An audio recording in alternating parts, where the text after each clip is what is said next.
Hey everyone, this is my video on what I believe is the best budget GBBR on the market. So before I get into it, I just want to thank you guys for 1,000 subscribers. Didn't think I'd ever make it to this point. I was on about 70 2 months ago. So hopefully I can just keep on growing from here. And I don't have any plans to stop soon. So yeah. This is the Double Eagle Noveske N4.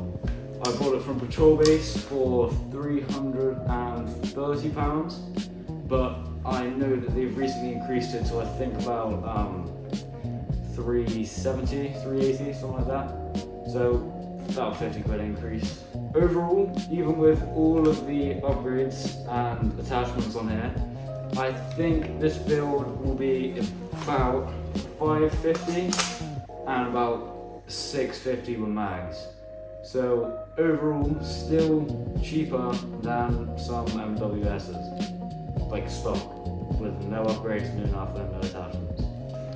Which I think is an absolute steal, because this performs as well as an MWS, even better in some regards, like has all steel internals out the box. It's made for green gas, not duster gas, so you don't have to do as many upgrades if you didn't want to. Here we have, don't know what brand stock, it's a Magpul replica, obviously. Amazon foregrip. This is an S&I Tactical Radian Raptor charging handle. I only got it because the latch on the original charging handle broke, so yeah, need a new one. I put a real Magpul MVG foregrip on it. I have Patrol Base or Amazon sling mount. Again, Patrol Base or Amazon, don't know which one. Rail covers. And an Ace Tech, what's it called? Ace Tech Blaster tracer unit. So I have flames on it, which is really good when you're full auto with gas and starts spewing out the end. I also have a short shell in that, which I'll link up here if I can. Yeah, that's the oh, no, sorry, forgot. Got the iron sight which came with it, and then I have this S&I Tactical EOTech and, well, EXPS3 and G33 combo replica, obviously. It costs about £109, which is a lot better than like 1,200 for real ones, and I'm playing Airsoft, not going to war, so I don't really need real ones. I'm going to have the money for that anyway. So that is all the externals. The only bad thing I'll say about this sight, it looks really real, which is good. It has a decent reticle, but looking through the magnifier, looking at the reticle, it does go a bit fuzzy, so you're kind of seeing like one on the bottom and then one slightly above it, and they kind of like mix in the middle, which, I mean, like if you get the like alignment right, you can kind of get only one to show up, but you have to be in the right angle.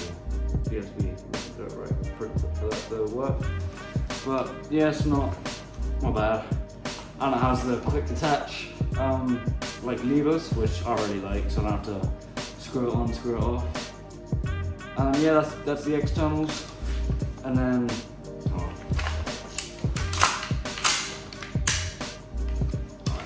inside, I have replaced the stock buffer with this G&P adjustable weight aluminum buffer with, I believe to be adjustable steel weights inside. I've put the max weight because why not?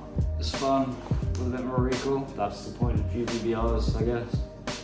So yeah, I mean, it will affect my gas efficiency slightly, well, it'll make it slightly worse, but I don't really care. It makes it more fun than that. So yeah, that's that. And here I have the stock, well, obviously mock bolt carrier, but I have replaced the stock nozzle with the drop-in V2 Angry Gun end pass because when I got it, It was only in stock in the European warehouse from Patrol Base, so the barrel hadn't been cut down for British standards. So it was shooting 480, which is obviously quite high above the field limit. So this lets me put it anywhere from 220 to probably about 480. But because I run .28s, I usually have it anywhere from 285 to 295, because I think the limit for 2.8s in the UK is 295. So I usually would rather have it a bit under than a bit higher, obviously. So yeah, it's really good, except it does have a little bit of chewing at the end of the nozzle, but I think that's my fault, because when it was new and I had it, I just kept dry firing it, which has just eaten the nozzle. But I haven't seen any like consistency or reliability effects from that yet, so yeah, it's all good. I use the Guns Modified Gen 3P mags because if you see how it down here, this is the mag the gun came with, the Double Eagle Stanag mag. Never use this. It is so bad. Like, I can have it full of gas and it will last 5 shots, but the first shot will shoot 450, the second shot will shoot like 400, and then by the last shot it's shooting 120. It just doesn't care what my end pass is set to. Or like, even when I had it with the stock nozzle before I filled it, because I had to, when I got it out of the box I shot it, this was just absolutely terrible. So literally first thing I did was I ordered new mags. This is just, I've never used it in the game, it's so bad. Just don't use this. It's absolutely terrible. Yeah, also the Double Eagle mag, I mean the newer ones are supposed to have better like gas efficiency and reliability, but the old ones, nah. So I filled this about what, like 3 or 4 times, and I've had no problems with it every time I've ran it. Except once for like a round, that was because I way overfilled the mag, because that was my fault. But from the gun, even with the stock hop-up, which people said would not be good, it's just been like flawless. It's been really, really good. Shooting on target, like exactly where I'm aiming, consistent every time. And that's really what you want for a GBBR, because it's not an AEG. You can't just spray 30 BBs into a bush, that's your whole mag gun. So for a GBBR, you need to make your shots count, which is a different place off from the AEG, but I used to play with an AEG with 30 rounds of the mag, so I never really changed it. Because I didn't want to just, spray. So, I don't know what my end pass is set to. I believe the 280 should still be around 290, but I do have a chronograph, so I will get that tested for you now. Alright, so this is where I'm going to be doing the chronograph. Just got a towel here. So, I don't know how much gas is in the mag, but I'm going to be shooting 2.8. The chronograph is set to 2.5, so I won't read the joules out, I'll just read the FPS. And yep, eye protection on. Shouldn't be any ricochets because shooting's a towel, but better safe than sorry. So, yep. Already, well, let's just test to see if it's working.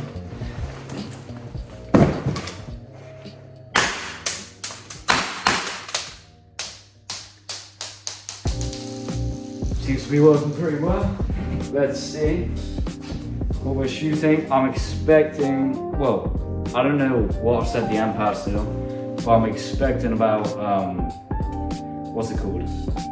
290. Let's see. 313. Oh, I know why, sorry. I'm using gas that's higher pressure than what I set the amp pass to. So, yeah, but let's see consistency. 311, 308, 306, 305, 303, 300, 299. So that is, I would say, pretty consistent. that is not bad in the slightest. Now we're going to go on to the actual shooting test, not just FPS, but grouping, accuracy, whatever you want to call it. I will try and aim in the same spot every time, but yeah.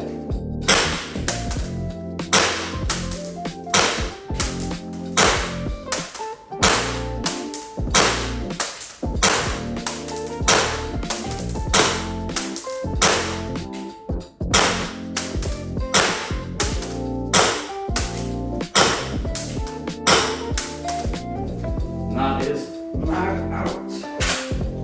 That is not bad. I'm about 15 meters away. That is a decent group. I was aiming here, so obviously my sight wasn't zero, but that is a good group, I would say, for an airsoft gun, obviously. I'm not disappointed in that. That is with a stock hopper, which people said was gonna be bad. Nothing changed, stock barrel, stock everything except the nozzle, which wouldn't change accuracy. So that is great. And now we're gonna do some full auto. Sorry guys, this is gonna be in portrait because I do want to make this into a short. Decently gas mag, I believe. Yeah.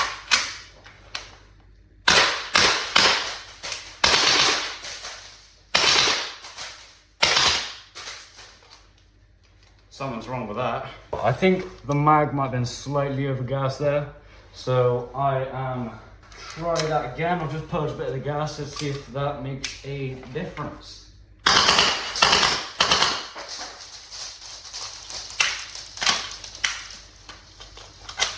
By the sounds of it, my BB trap didn't work that time.